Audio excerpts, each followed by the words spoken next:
நீங்க என்ன பண்ற? உனக்கு வந்து இங்க ஒர்க் இல்ல. நீ கிளம்பு அப்படின்னு சொல்லிட்டு அவள இந்த வீட்டை விட்டு போ சொல்லிடுவா.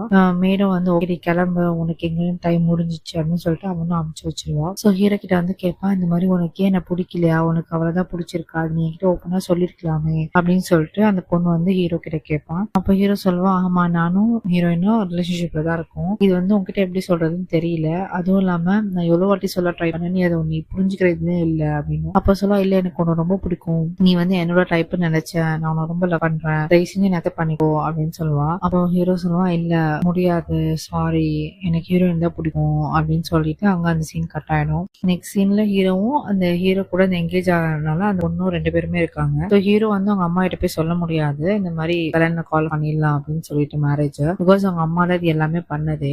ஸோ அதனால அந்த பொண்ணு வந்து ஒரு எஃபர்ட் எடுத்து அவங்க அம்மா கிட்ட அவங்க பேரண்ட்ஸ் கிட்ட சொல்லுவா, இந்த மாதிரி எனக்கு வேணாம், எனக்கு இந்த பையனே பிடிக்கல. பட் ஏன்னா அவனுக்கு வந்து ஹீரோ ரொம்பவே பிடிக்கும் அவளுக்கு. ஸோ பட் இருந்தாலுமே மனசை கல்லாக்கிட்ட அவ சொல்லுவா, இல்ல எனக்கு இந்த பையனே சும்மா பிடிக்கல, ஃபாலோ பண்ணிடுங்க மேரேஜ் அப்படின்னு. அவங்க பேரண்ட்ஸ் ஓகே அப்படின்னு சொல்லிட்டு ஃபாலோ பண்ணிடுவாங்க மேரேஜ். இங்க நம்ம ஹீரோ செம்ம குஷி ஆயிடும். ஹீரோயின் கிட்ட எல்லாம் சொல்லுவான், இந்த மாதிரி மேரேஜ் ஃபாலோ ஆயிடுச்சு, இனிமேல் நம்மளுக்கு எந்த பிரச்சனையும் இல்லை அப்படின்னு சொல்லிட்டு ஜாலியா இருப்பாங்க இங்க. நெக்ஸ்ட் நம்ம ஹீரோவும் ஹீரோயினும் லைக் ஒன்னா இருப்பாங்க. ரிலேஷன்ஷிப்குள்ள மறுபடியும் எந்த பிரச்சனையும் இல்லாம என்டர் ஆயிடுவாங்க. அண்ட் நம்ம ஹீரோ வந்து ஹீரோயினுக்கு வந்து அந்த நெக்லஸ் எல்லாம் போட்டு விடுவான். ஸோ இங்க இந்த சீன் ஹாப்பியா எண்ட் ஆகுது. நெக்ஸ்ட் சீன்ல நம்ம கவினும் ஹீரோனோட பெஸ்ட் ஃப்ரெண்ட் 2 பேருமே அந்த ரிலேஷன்ஷிப்ல என்ட்ரி ஆக ட்ரை பண்ணுவாங்க. பட் அதுல வந்து நிறைய அப்டக்கல்ஸ் இருக்கும். லைக் கவினோட பாஸ்ட் லைஃப் வந்து அவனுக்கு வந்து ஹாண்ட் பண்ணும். ஸோ அதனால அவனால அந்த நெக்ஸ்ட் ரிலேஷன்ஷிப்ல போக முடியாது. அந்த பிரச்சனை எல்லாமே ஹீரோனோட பெஸ்ட் ஃப்ரெண்ட் தான் சார்ட் அவுட் பண்ணுவா. சார்ட் அவுட் பண்ணிட்டு அண்ட் அவங்க 2 பேருமே வந்து ரிலேஷன்ஷிப்ல என்ட்ரி ஆயிடுவாங்க. ஸோ அங்க அந்த சீன் கட் ஆகுது. நெக்ஸ்ட் சீன்ல வந்து 4 பேருமே ஹாப்பியா இருப்பாங்க.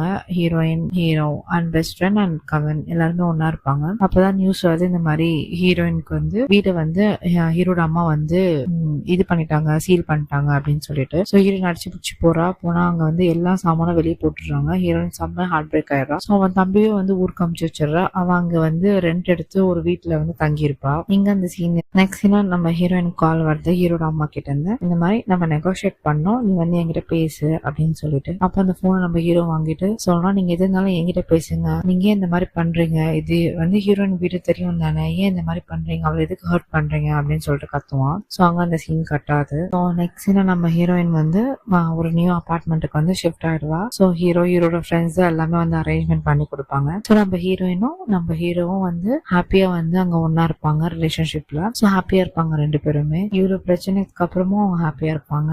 இங்க இந்த சீன் கட்டாது. பண்றது, ஃப்ளவர் ஷாப்பை உடைக்கிறது, அந்த மாதிரி நிறைய ப்ராப்ளம் கொடுத்துட்டு இருக்கா. ஸோ அதனால அந்த காண்ட்ல வந்து ஹீரோயின் வந்து ஹீரோட அம்மாவை பாக்கிறதுக்காக போவா வீட்டுக்கு.